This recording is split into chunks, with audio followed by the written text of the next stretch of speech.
નમસ્કાર ખેડૂત મિત્રો, પીએમ કિસાન સન્માન નિધિ યોજના અંતર્ગત 22મા હપ્તા માટેના સમાચાર સામે આવી ગયા છે।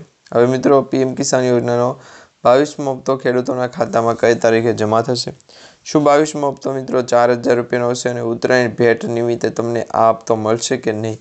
દરેક માહિતી તમને આજના વિડીયોની અંદર જણાવવાની છે। ખાસ કરીને ગુજરાત રાજ્યના જે ખેડૂતો કે જેમને આંદોલન જોડે નથી કર્યું અથવા તો આંદોલન જોડાણ કર્યું છે, દરેક માહિતીની આપણે વિગત જાણવી છે કે અરબ સાગરના દરિયાની અંદર ભેજનું પ્રમાણ વધારે હોય, વાતાવરણની અસર છે કે નહીં, ગુજરાતના દરિયાકાંઠાના વિસ્તારોની અંદર 2 થી 3 દિવસ માટે અરબ સાગરના દરિયાની અંદર લેતી દેતી શરૂ કરી નાખી। તો આ જ માહિતી આપણને પ્રોહાય એમ રહે છે કે ગુજરાતના દરિયાકાંઠાના વિસ્તારોની અંદર લોકેશન પણ ચેન્જ કરવું જરૂરી છે। માહિતી મિત્રો, દરેક ખેડૂતોને ખાતામાં પૈસા જમા થવાની નથી।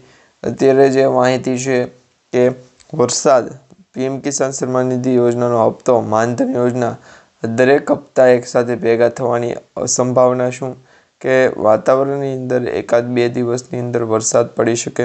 પરંતુ પીએમ કિસાન સન્માન નિધિ યોજના અંતર્ગત જો ખેડૂત મિત્રોએ પાકની મોલાતની લીઝત લેવાની શરૂઆત કરી હોય અને ખેડૂતોને કુદરતી આફતનો આધાર કે સર્જાઈ શકે તો એના માટે લોકેશન છે ચેન્જ કરીને દરેક લોકો સુધી પહોંચ્યા હતા કે 2 થી 3 દિવસની અંદર વાતાવરણની અસર છે એ ત્યાં તો અરબ સાગરના દરિયાની અંદર પણ પાલટી આવી જાય। તો દરેક ખેડૂતોને ખાતામાં પૈસા જમા થવાની માહિતી છે આપણે ચેક કરી। તો હવે ગુજરાતના દરિયાકાંઠાના વિસ્તારોની અંદર ભેજનું પ્રમાણ છે એ માહિતી આવી ગઈ છે। 2 થી 3 દિવસની લોકેશનની ચેન્જ કરી, પરંતુ અત્યારે દક્ષિણ ભારતની અંદર દક્ષિણ ગુજરાતના વિસ્તારોની અંદર આપણે જ્યારે લોકેશન ચેન્જ કરવા જતા હોય ત્યારે સાઈને કરી ત્યાં જવું મુલતવી રાખી શકાય। અત્યારે મુલતવી રાખવું ફાયદાકારક છે। 2 થી 3 દિવસ માટે પણ વરસાદની સ્થિતિ છે એ જોવા મળી શકે છે, કારણ કે દરેક ખેડૂતોને પણ ખાતાની અંદર જે પૈસા છે એમાં 4000 રૂપિયાનો હપ્તો પણ આવવાની શક્યતા રહેલી છે। પીએમ કિસાન સન્માન નિધિ યોજના અંતર્ગત ફાર્મર રજિસ્ટ્રેશન અંતર્ગત શું સ્ટ્રેક છે? તો ફાર્મર રજિસ્ટ્રેશનની એક પ્રોસેસ છે જેમાં ખેડૂતનું પણ આ કાર્ડ બનાવવું જોઈએ, એટલે કે આયુષ્યમાન કાર્ડ જેવું કાર્ડ બનાવવું જોઈએ। અને આ આયુષ્યમાન કાર્ડ કઢાવવા માટે જે વરસાદની સ્થિતિ સર્જાની હોય તેવા વિસ્તારથી લઈ અને આગળ ઠંડીનું પ્રમાણ જ્યાં વધારે પડતું જોવા મળે તેવા વિસ્તારની અંદર પીએમ કિસાન સન્માન નિધિ યોજનાની વાત કરીએ તો દરેક ખેડૂતોને 22મો હપ્તો છે એ મળવાની શક્યતા ખૂબ ઓછી દર્શાવવામાં આવી કે ઘણા બધા ખેડૂત મિત્રોએ ફોર્મ ભરી અને લાભ નથી લીધું। તો આ માહિતી હવે તમને જણાવવાની છે કે પીએમ કિસાન સન્માન નિધિ યોજના અંતર્ગત ઉત્તરાયણ ભેટ શું હશે? 2000 રૂપિયાનો હપ્તાની અંદર વધારો થયો છે કે કેમ? દરેક પ્રશ્નોના જવાબ આજે જાણીશું। તો અત્યારે મિત્રો જે સમાચાર માહિતી સ્વરૂપે સામે આવી રહ્યા છે, જેમાં દેશભરમાં લાખો ખેડૂતોની વસ્તી છે, જેમાંથી ઘણા આર્થિક રીતે ગરીબ છે અને સરકાર આવા ખેડૂતોને નાણાકીય સહાય પૂરી પાડે છે। પરંતુ ખેડૂતો દર વર્ષે 6000 રૂપિયાની કમાણી કરે તો એ ખેડૂત મિત્રોને કામનું પણ નહીં। તો આ માટે દરેક લોકેશન જો વાતાવરણની પરિસ્થિતિ સર્જાતી કે નથી કે ગુજરાતના દરિયાકાંઠાના વિસ્તારોની અંદર ભેજનું પ્રમાણ પણ ન હોય, પરંતુ આ તમે સ્ક્રીન ઉપર જોઈ શકો છો 1-2 દિવસની વરસાદની અસર છે એ હોવાના કારણે લોકેશન છે એ ચેન્જ આપવાની બદલે લૂઝ અપાઈ ગયું છે। તો હવે તમે જોઈ શકો છો કે વાતાવરણ ક્યાં પહોંચ્યું। તો અહીંયા જે વાતાવરણની પરિસ્થિતિ સર્જાની છે 1-2 દિવસની અંદર પરિણામ સર્જાતું જોવા મળી શકે, કારણ કે ગુજરાતના દરિયાકાંઠાના વિસ્તારોની અંદર દેશભરમાં લાખો ખેડૂતો એવા છે કે જે ખેતી ઉપર નિર્ભર હોય। હવે પીએમ કિસાન સન્માન નિધિ યોજનાના નામ અંતર્ગત ખેડૂતોને મળવાપાત્ર જથ્થો 6000 રૂપિયાનો આર્થિક સહાય છે, પરંતુ હવે ક્યારેક આવશે પીએમ કિસાન યોજનાનો 22મો હપ્તો તો એ જાણવું જરૂરી છે।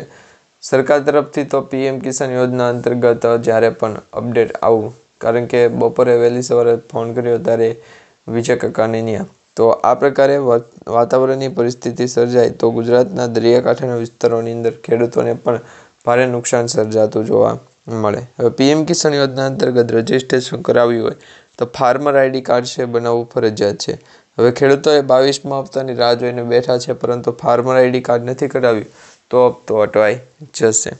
હવે શા માટે એવું? તો મિત્રો તમને જણાવી દઈએ, ખેડૂતોને હવે 22મા હપ્તાની વધારે રાહ જોવાની જરૂર નથી।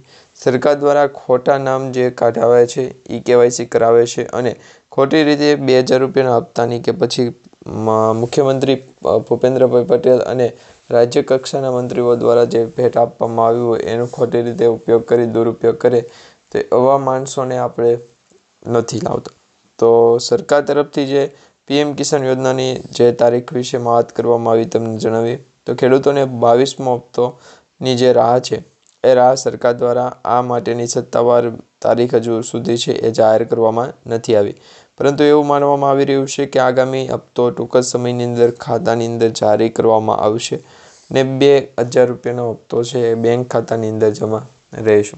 અત્યારે મિત્રો હપ્તાની અંદર રકમમાં કોઈ પણ પ્રકારનો ફેરફાર વધારો થયો નથી. અત્યારે જે વાતાવરણ છે એ સર્જાતું જોવા મળી રહ્યું છે. એટલે ગુજરાત દરિયાકાંઠાના વિસ્તારોની અંદર ભેજનું પ્રમાણ આપણે પણ આ પ્રકારની માહિતી છે એ સાથે જાણી શકીએ. તો એકાદ બે દિવસની અંદર છે એ ગુજરાતની અંદર ખેડૂતોને પણ ખ્યાલ પડી જાય કે વાતાવરણની પરિસ્થિતિ શું છે. મીડિયા રિપોર્ટ અનુસાર પીએમ કિસાન યોજનાનો 22મો હપ્તો ફેબ્રુઆરી મહિનામાં જાહેર થઈ શકે છે. જો આવું થાય તો થોડા અઠવાડિયામાં પૈસા ખેડૂતોના ખાતામાં ટ્રાન્સફર કરવાનું શરૂ થઈ જશે, પરંતુ અમુક ખેડૂતોને તો ગયા વખતના હપ્તાના પણ બાકી છે એકાદ બે દિવસ કે વાતાવરણની પરિસ્થિતિ પણ સર્જાતી જોવા મળી શકે. તો આ પ્રકારે વાતાવરણની અંદર પરિસ્થિતિ સર્જાય તો હવે ફેબ્રુઆરી મહિનો શરૂ થવાની આરે છે.